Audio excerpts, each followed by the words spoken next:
Hello guys, இன்னைக்கு நம்ம பார்க்க போகிறது ஸ்ட்ராங்கஸ்ட் அவேக்கனர் மான்வாவோட எபிசோட் 31 தான். ஸோ வீடியோக்குள்ளே போகிறதுக்கு முன்னாடி மறக்காமல் எல்லாருமே ஒரே ஒரு லைக்கை போட்டுருங்க. ஏன்னா அப்போ தான் இன்னமும் நிறைய பேருக்கு ரெக்கமெண்ட் ஆகும். சப்ஸ்கிரைப் பண்ணலையா? சப்ஸ்கிரைப் பண்ணிக்கோங்க. சரி வாங்க, நம்ம டைம் மிஸ் பண்ணாமல் எப்பிக்குள்ளே போகலாம். எப்பிக்கோட ஆரம்பத்திலேயே அங்கே கடைசியாக முடிச்சிருப்பான்ல, அங்கே தான் இந்த எபிசோட ஆரம்பிக்குது. 12th அப்போஸ்டலாக இருக்கிற அந்த அப்போஸ்டலையும் கடைசியாக இவங்க கொண்டுட்டாங்க. அந்த இடத்துல என்னன்னு தெரியல, அக்கானே அதிகமாக பவரை யூஸ் பண்ணனால அவளோட உடம்பே பயங்கரமாக நடுங்கும். அப்படி அவ மயங்கியும் போயிடறான். ஆனால் ஒரு விஷயத்துக்கு அவ ரொம்ப ஆச்சரியமாவா, ஏன்னா நம்ம இருக்கால, அவன் 2 எபிலிட்டியை ரொம்ப கம்பைன் பண்ணி யூஸ் பண்ணியிருப்பான். அப்புறம் தான் அங்கே ஹனடாவும் அந்த விஷயத்தை பார்க்குறாங்க. இதை பார்த்தோன்னே அவங்க ஓடி வராங்க. அக்கானே நீ ஓகே தானா? இதுக்கப்புறம் சீன் அப்படியே 7 வருஷத்துக்கு முன்னாடி போகுது. அங்க அக்கானே பயங்கரமா அழுவுறா. ஏன், எதுக்காக நீங்க லேட்டா வந்தீங்க? எதுக்கு நீங்க வரல? சீக்கிரமா வந்திருக்கலாம்ல. ஆனா மிதோரியாலையும் ரின்னாலையும் அங்க எதுவுமே சொல்ல முடியல. மிதோரியும் சொல்றான், என்ன மன்னிச்சிரு அக்கானே. இவன் எதுக்காக இப்படி சொல்றானா, அக்கானே இருக்கிற அந்த இடத்துல ஒரு ஸ்பெஷலான ப்ராஃபஸி நிகழ்ந்திருக்கும். அதோட பேரு த பேர்ட் ஆஃப் நைட்மேர் அப்படின்னு ஒரு பெயிண்டிங் இருக்கும். அது ஒரு கர்ஸான பெயிண்டிங் தான். அங்கதான் அக்கானேயோட அப்பாவும் இருந்திருப்பாரு. திடீர்னு அந்த பெயிண்டிங்கும் ஆக்டிவேட் ஆகுமா. அந்த பெயிண்டிங் மூலமா அந்த இடமே ஒரு வித்தியாசமான டைமென்ஷனா மாறும். எல்லாருமே மாட்டிக்கினாங்க. அந்த இடத்துல அக்கானே ஓடிதான் கடைசியா சர்வே ஆனா, நீங்க இந்த உலகத்திலேயே ரொம்ப ஸ்ட்ராங்கஸ்ட் அவேக்கனர் தானே, எதுக்காக இந்த இடத்துல வரல? எங்க அப்பாவையும் அம்மாவையும் நீங்க காப்பாத்தல. எங்க அப்பா அம்மானு முடியல, எங்களோட மொத்த ஃபேமிலியும் எல்லாருமே அழிஞ்சு போயிட்டாங்க. ஏன் நீங்க லேட்டா வந்தீங்க? நீங்க ஸ்ட்ராங் இல்லையா? அங்க இன்னும் சொல்றதுக்கு ட்ரை பண்றா. ஆனா மிதோரி அங்க தடுக்கிறான். வேணா இரு. அன்னைக்கு நம்ம அக்கானே ரொம்ப கஷ்டப்பட்டா. ஏன்னா எல்லாரையுமே எழுதிட்டாளா. இந்த உலகத்துல அவளுக்குன்னு யாருமே இல்லைன்னு சொல்லி பயங்கரமால் தான். அன்னைக்கு மிதோரி ஏன் வரல அப்படின்னு எனக்கு சுத்தமா தெரியாது. ஆனா அதுக்கப்புறம் தான் ஒரு உண்மை தெரிய வந்துச்சு. நம்ம மிதோரி இருக்காருல்ல, அன்னைக்கு வேற ஒரு ப்ராஃபஸி கூட டீல் பண்ணிருந்தாரு. அது ஒரு பயங்கரமான ப்ராஃபஸி.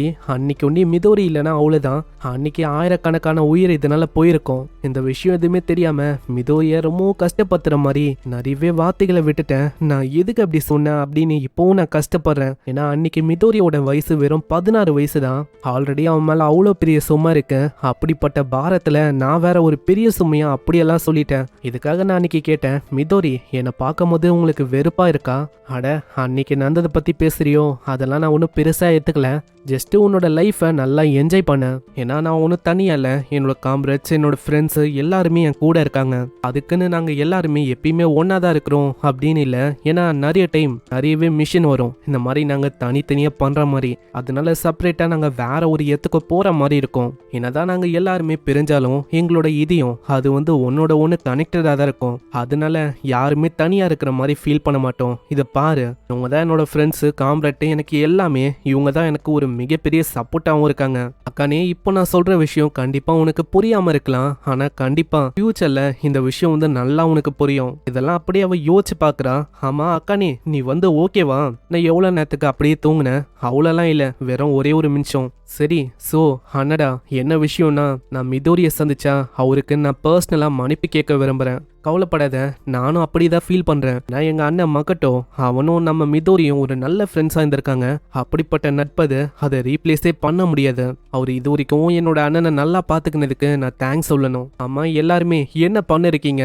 வாங்க, இதுக்கு மேலேயும் மக்களை நம்ம இறக்க விடக்கூடாது.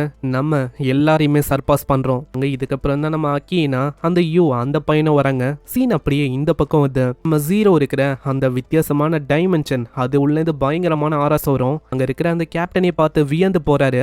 அங்க கரெக்டான டைம்ல நம்ம மினாட்டோவும் வரான். ஹேய், நீ தானே அந்த கனாகி மினாட்டோ? ஆமா, உன்னோட ட்ரைனிங் அது பிளான் பண்ணபடி கம்ப்ளீட் ஆயிடுச்சா? கேப்டன் சாக்கி, இப்போதைக்கு நீங்க இங்க இருக்கிறது நல்ல விஷயம் இல்ல, அதனால கொஞ்சம் தள்ளி போங்க. ஏன்னா அவன் உள்ளுக்குள்ள ட்ரிபுலன்ஸ் அதை அதிக அளவுல அவன் பயன்படுத்தினானா அவ்வளவுதான். அவனோட ஃபயர் பவர் மூலமா இந்த மொத்த ஏரியாவும் மொத்தமா அழிஞ்சு போக நிறைய வாய்ப்பு இருக்கு. ஹே ஜீரோ, எனக்கு நல்லாவே தெரியும் உன்னால என்னோட வாய்ஸை கேட்க முடியுதுன்னு. ஓடி ஒளியாத, நானே வரேன். சாக்கியால எதையுமே நம்ப முடியல. ஏன்னா நம்மால அந்த டைமென்ஷனுக்குள்ள போறான். உள்ள போனோனே அங்க ஜீரோவும் சொல்றான், வாவ், நான் எதிர்பார்க்கல, நான் உண்மையிலேயே ரொம்ப ஆச்சரியமா இருக்கேன். கனாகி மினாட்டோ, வெல்கம். உனக்காக தான் நான் வெயிட் பண்ணேன். அப்போனா நீங்க வந்ததுக்கு காரணம் என்ன டிஃபீட் பண்ணலாம் அப்படின்னு தானே? இல்ல, நான் உண்மையிலேயே இங்க வந்தது ஒன்னும் டிஃபீட் பண்ண இல்ல. நான் இங்க வந்தது நம்ம மிதோரிய சேவ் பண்றதுக்கு. அப்போ நீ மிதோரியை காப்பாற்றலாம் அப்படின்னு வந்திருக்கேன். ஆனால் அந்த கிளவி சொன்னபடி பார்த்தா உனக்கு 2 நாளுக்கான டைம் தேவை அப்படின்னு அந்த கிளவி சொல்லுச்சு. சொல்லுச்சு. அதுக்கப்புறம் நீ ஒரு இன்ட்ரெஸ்டிங்கான விஷயத்த பாப்ப அப்படின்னு அது சொல்லுச்சு. ஆனா அந்த விஷயம் நந்தே கிட்டத்தட்ட அரை நாளோ இதுதான் ஆகுது. அப்படி இருக்கும் போதும் என்ன உன்னால தோக்கடிக்க முடியும் அப்படின்னு யோசிக்கிறியா? கண்டிப்பா முடியாது, அதுக்கு வாய்ப்பு இல்ல, என்னை தோக்கடிக்கிறது இம்பாசிபிள். இப்படி இவன் சொல்லும் போது கிக் ஆஃப் லைட்டையும் பெனிட்ரேஷனையும் ஒரே நேரத்துல பயன்படுத்துறான். இதனால மிதோரி அப்படியே அங்க கீழே போறான். நான் கிக் பண்ணும்போது அந்த மொமெண்டம் அவன் ஸ்டாப் பண்ணிட்டான். என்னால ஃபீல் பண்ண முடிஞ்சது. ஏன்னா என்னோட அட்டாக் அவனோட டிஃபென்ஸை அவளுக்கு பெனிட்ரேட்டே பண்ணல. ஹே மினாட்டோ, உண்மையிலேயே நீ ரொம்ப ஃபாஸ்ட் தான்ப்பா. ஆனா உண்மையிலேயே நீ பாவம். ஏன்னா உன்னால என்ன எதுவுமே பண்ண முடியாது. உன்னோட ஸ்ட்ரென்த் பத்தல. ஆனா நீ கவலைப்படாத, உன்னோட கதையை நான் மொத்தமா முச்சிடுறேன். ட்ரிபிளன்ஸ் அப்படின்னு நாலா பக்கமும் அந்த ட்ரிபிளன்ஸ் அவன் பரப்புறான். இப்படி பண்ற மூலமா ட்ரிபிளன்ஸ் நாலா பக்கமும் பரவும்.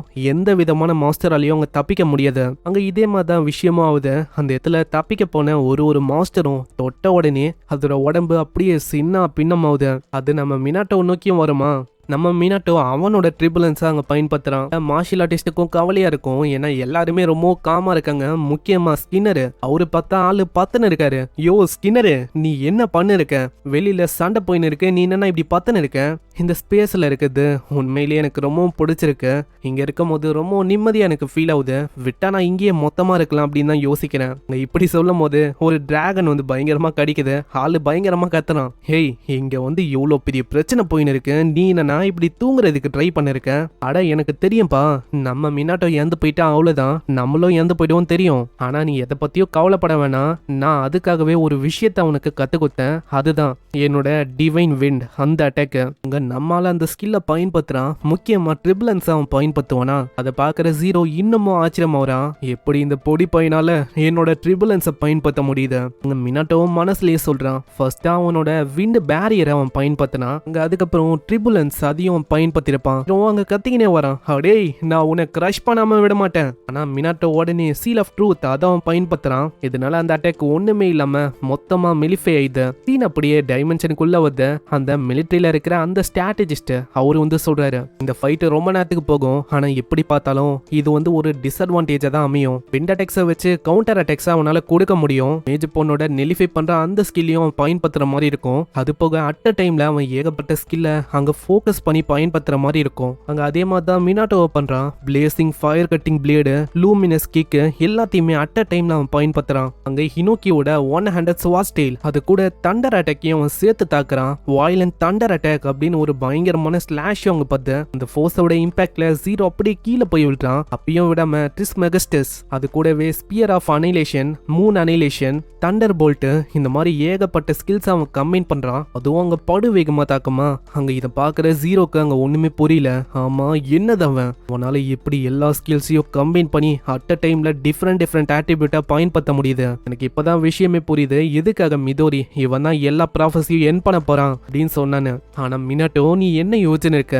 அந்த மாதிரி அட்டாக்ஸை வச்சு என்னோட பாடியை இன்ஜூர் பண்ண முடியும் அப்படின்னு யோசிக்கிறியா? வாய்ப்பே இல்லை. அங்க நம்ம ஹீரோவை காட்டுறாங்க. நம்ம ஹீரோ ரொம்ப சோர்ந்து போயிடறான். ஏன்னா அதிக அளவில் அவன் அட்டாக்ஸ் அங்கே பண்ணியிருப்பான். ஸ்ட்ராட்டஜிஸ்ட்டும் கொஞ்சம் கவலைப்படுறாரு. ஏன்னா அவருக்கு நல்லாவே தெரியும் மிதோரி கொஞ்சமா அங்கே சோர்ந்து போறான்னு. இந்த சைடு மிதோரிக்குள்ள இருக்கிற ஜீரோவும் சொல்றான், ஏய், நான் எதிர்பார்த்த விஷயம் தான் இது. நீ கேட்ட அந்த 2 நாள் அது உனக்கு கிடைக்கல.